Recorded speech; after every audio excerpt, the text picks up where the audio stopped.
ഇന്ന് നമ്മൾ വന്നിരിക്കുന്നത് കുറേ പേരുടെ കൺഫ്യൂഷനാണ്. നമ്മൾ ഹെയറിൽ എന്ത് ട്രീറ്റ്മെൻറ്റ് ചെയ്യണം എന്നുള്ളത് ഒരു ചെറിയ കൺഫ്യൂഷനാണ്. അപ്പോൾ അതൊന്ന് ക്ലിയർ ചെയ്യാമെന്ന് വെച്ചിട്ടാണ് വന്നിരിക്കുന്നത്.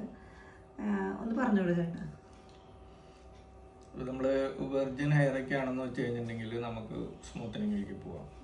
വെർജിൻ ഹെയർ ആണെങ്കിൽ ഒരുപാട് നാള് സ്മൂത്തനിങ് ഒക്കെ ചെയ്തിട്ടുള്ള ഒരു ഹെയർ ആണെന്ന് വെച്ച് കഴിഞ്ഞാൽ നാനോപ്ലാസ്റ്റിയ അല്ലെങ്കിൽ ബോട്ടോക്സ് അങ്ങനെ ഏതെങ്കിലും ട്രീറ്റ്മെൻറ്റിലേക്ക് പോകും. സ്മൂത്തനിങ് ചെയ്യുമ്പോൾ പിന്നെ ആഫ്റ്റർ കെയർ ഒന്നും നന്നായിട്ട് നമ്മൾ ശ്രദ്ധിക്കണം. വെർജിൻ ഹെയർ എന്ന് പറയുമ്പോൾ കേളി ഹെയർ, അങ്ങനെ നല്ല കേളി ആയിട്ടുള്ള ഹെയറുകളൊക്കെ വന്നു കഴിഞ്ഞാൽ എന്തായാലും സ്മൂത്തനിങ് ചെയ്യുമ്പോൾ തന്നെയാണ് അതൊന്ന് ഒതുങ്ങി കിടക്കുകയുള്ളൂ.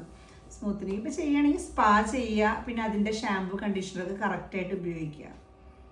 പിന്നെ നാനോപ്ലാസ്റ്റിയ ബോട്ടോക്സ് ആ ട്രീറ്റ്മെൻറ്റാണ് ഇപ്പോൾ കുറച്ചും കൂടി എല്ലാവർക്കും ചോദിക്കാറുള്ളത്.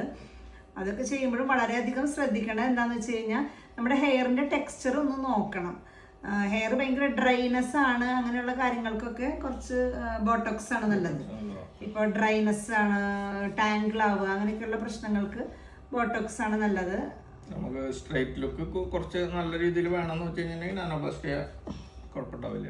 പിന്നെ നന്നായി ഇപ്പോൾ ഒരുപാട് കളറിങ്ങും മറ്റുള്ള കാര്യങ്ങളൊക്കെ ചെയ്ത് മുടി ആകെ ഡാമേജ് ആയി, കളറിങ് ചെയ്തു, പിന്നെ മറ്റു സ്മൂത്തനിങ് ഒക്കെ ചെയ്തതിന് ഫ്രിസ്നെസ് ആയി, അങ്ങനെയൊക്കെയുള്ള മുടികളിൽ ചെയ്യണത് നാനോപ്ലാസ്റ്റിയാണ്. അപ്പം നമ്മൾ ഇതൊക്കെ ചെയ്യുമ്പോൾ നമുക്കും, അതായത് ചെയ്യണ ആൾക്കും ഇതിനെക്കുറിച്ച് ഒരു ഇത് വേണം. നമുക്ക് എന്ത് ചെയ്യണം വേഗം പോയി നമ്മൾ എന്തെങ്കിലും ചെയ്യുക അങ്ങനെയല്ല, അതിനെക്കുറിച്ച് നമുക്കൊരു അറിവ് വേണം. ഏത് പ്രൊഡക്റ്റാണ് അവിടെ യൂസ് ചെയ്യണത്, പിന്നെ ആ പ്രൊഡക്റ്റ് യൂസ് ചെയ്യുന്നതോടൊപ്പം തന്നെ അതിൻ്റെ ഷാമ്പൂ കണ്ടീഷണർ ഉപയോഗിച്ചാൽ വളരെയധികം നിൽക്കും, ലോങ് ലാസ്റ്റിങ് നിൽക്കും.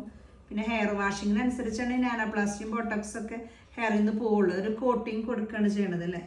പിന്നെ നമ്മൾ എന്ത് ട്രീറ്റ്മെൻറ്റ് ചെയ്താലും നമ്മൾ ഒരു ഡ്രയർ വീട്ടിലുണ്ടെന്ന് വെച്ച് കഴിഞ്ഞിട്ടുണ്ടെങ്കിൽ നല്ലതാണ്. ആ ഡ്രയർ വെച്ച് നമ്മൾ ആ ഡ്രയർ കുറച്ച് നാൾ കണ്ടിന്യൂസ് യൂസ് ചെയ്യുമ്പോൾ തന്നെ നമുക്ക് അതിൻ്റെ അത്ര നാൾ മുന്നേ നമ്മളെങ്ങനെ മുടി ട്രീറ്റ് ചെയ്തിരുന്നു അതിൽ നിന്നുള്ള വ്യത്യാസം, ആ ഒരു ഫ്രഷ്നെസ് ഒക്കെ ഷാമ്പൂ കണ്ടീഷണർ ഉപയോഗിച്ച് കഴിഞ്ഞാൽ ഡ്രയർ വെച്ച് ഉണക്കുക.